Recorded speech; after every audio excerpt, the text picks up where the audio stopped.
Ay, grabe, ang ganda dito sa Intramuros. We wanna chase the night, wanna dance to the light, pull the stars from the sky, just two hearts running wild. Never sleep, never stop, every shot from the top. We're gonna be two hearts running wild.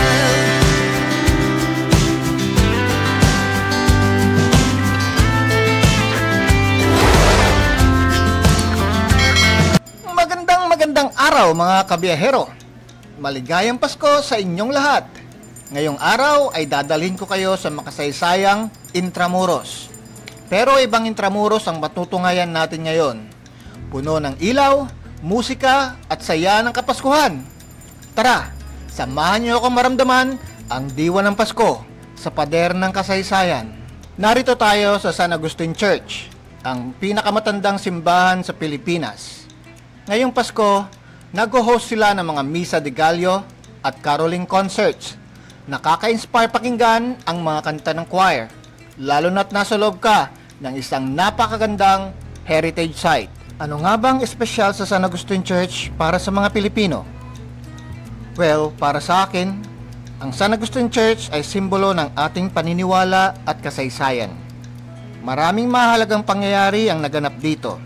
At hanggang sa ngayon ay patuloy itong nagbibigay ng inspirasyon sa mga tao. Ang San Agustin Church ay tinayo noong 1607. Ito ay isa sa pinakamatandang simbahan sa Pilipinas. Kilala ito sa matibay na konstruksyon at magandang arkitektura na nagpapakita ng kasaysayan ng ating bansa. Ang bawat sulok ng simbahan ay may kwento.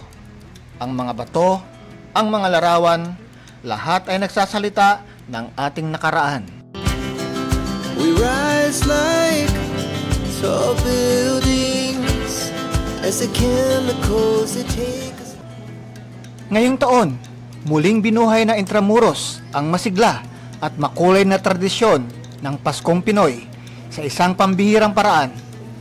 Ang makasaysayang pader ng lungsod ay puno ng liwanag, musika at mga aktibidad na nagbibigay buhay sa diwa ng Kapaskuhan sa puso ng Maynila.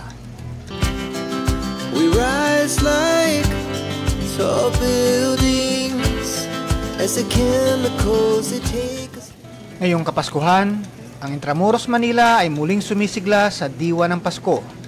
Ang kilalang walled city ay nagmistulang parang winter wonderland na may masining na ilaw, tradisyonal na dekorasyon at nakabubusog na programa na nagpapakita ng kultura at kasaysayan ng Pilipinas.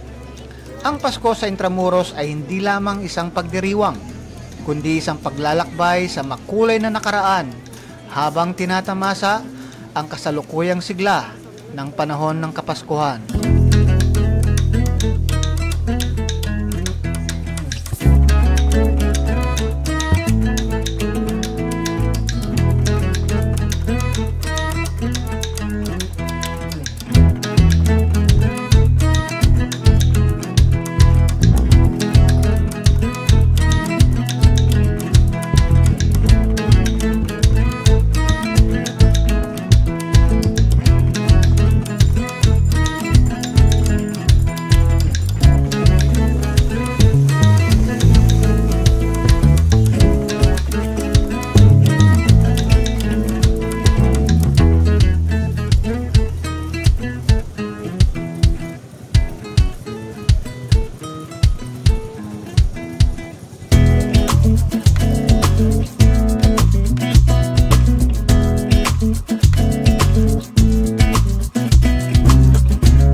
Grabe, ang ganda dito sa Intramuros.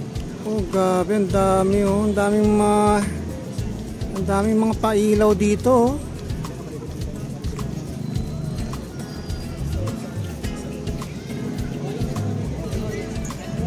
Grabe ginawa dito sa Manila Cathedral. Ang ganda.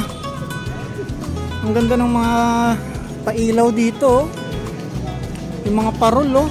Ang ganda. Zoom nga natin. Ayun, oh. Ganda, oh.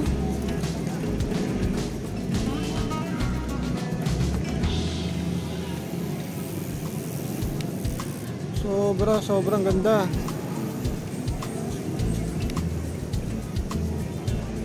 Tapos itong mga punong kahoy, pinalamutian nila ng mga Christmas lights. Iba't ibang kulay na Christmas lights. May yellow, may blue, red, green, white. Ang ganda. Pasok tayo dito sa may Plaza, ano ba pangalan dito? Plaza Roma. We rise like tall buildings as the chemicals they take us higher. Ngayong Kapaskuhan, ang Plaza Roma at ang iconic na Manila Cathedral sa Intramuros ay mistulang paraiso ng liwanag at kasiyahan dahil sa kanilang makukulay at magagarbong Christmas lights. Ang dalawang makasaysayang lugar ay naging sentro ng atensyon, hindi lamang para sa mga lokal na residente, kundi na rin pati sa mga turista na nais maramdaman ang kakaibang Paskong Pinoy.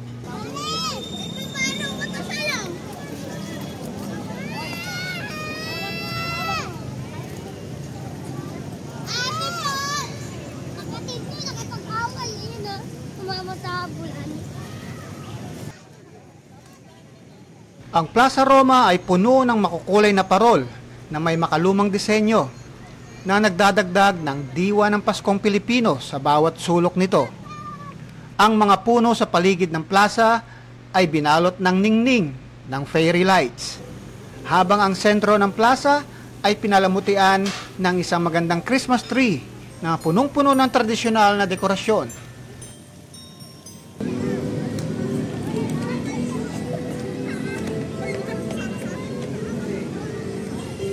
So ito yung makikita dito ngayon sa Plaza Roma, dito sa loob ng Intramuros, Manila. Ganda.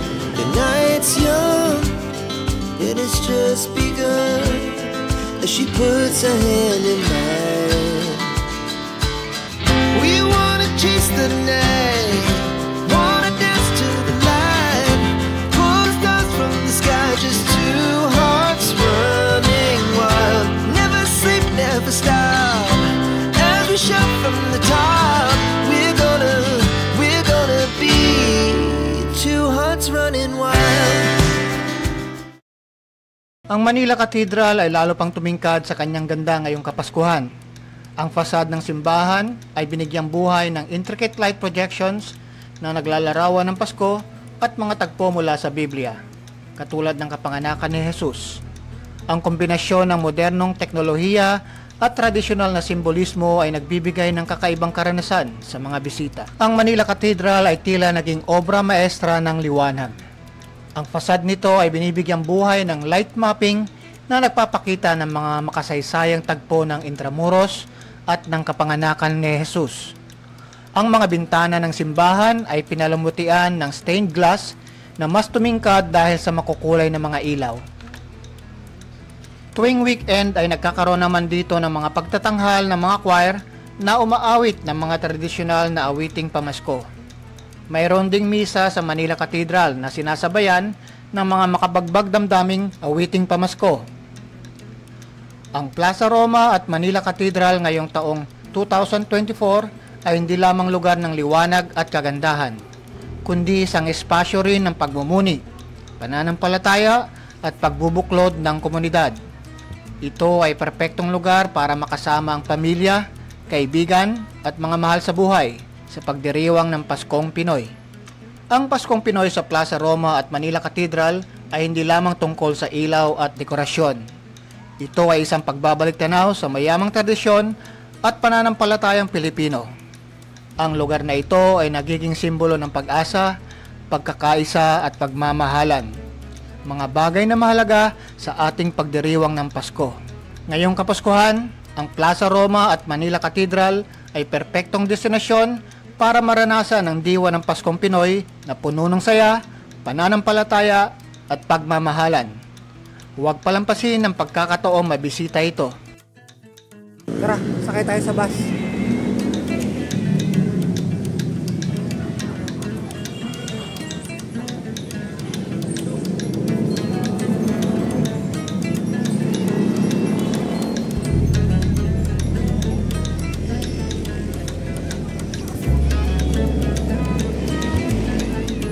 Sarado yung pinto ng bus, hindi tayo pwede makapasok. Next time na lang. Oh, di ba nga? Ang ganda. Oh, oh, di ba? Galing, galing, galing. Very, very nice. So, may kita nyo ang ganda rito. Ayan, oh, yung mga parol. Tapos yung mga yan, oh, yung ilaw. The best. Ang gagaling nyo. Palakpakan. Very good, very good. Very nice, very nice. Maraming salamat muli sa inyong pagsama sa akin sa maiksing biyaheng ito, mga kabiyahero.